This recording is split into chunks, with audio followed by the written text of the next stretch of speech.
পশ্চিম মেদিনীপুর এবং ঘাটাল সাংগঠনিক জেলা নির্বাচনী রণকৌশল স্থির করতে খড়গপুরে বেসরকারি হোটেলে দলের নেতাদের সঙ্গে বৈঠক করলেন অভিষেক বন্দ্যোপাধ্যায়।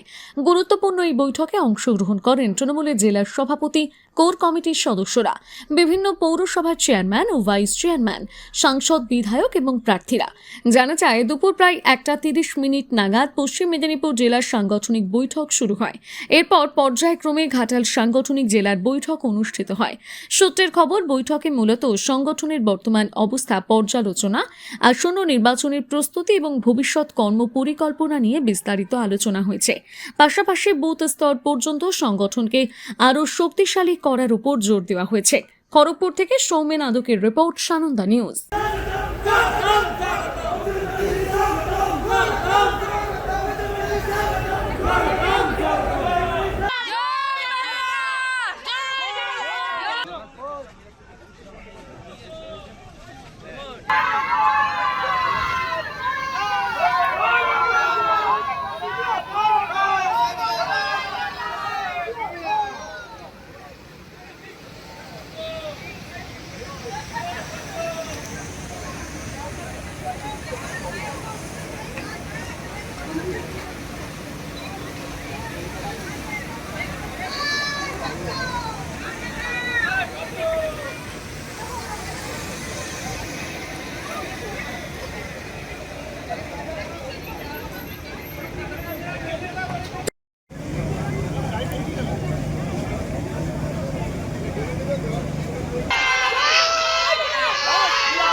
অভিষেক ব্যানার্জি তার হেলিকপ্টার থেকে নামলেন এবং হোটেলের উদ্দেশ্যে রওনা দিলেন।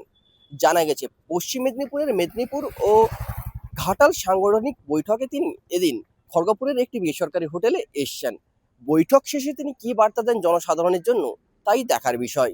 খড়গপুর থেকে সৌমেন আদকের রিপোর্ট, সানন্দা নিউজ।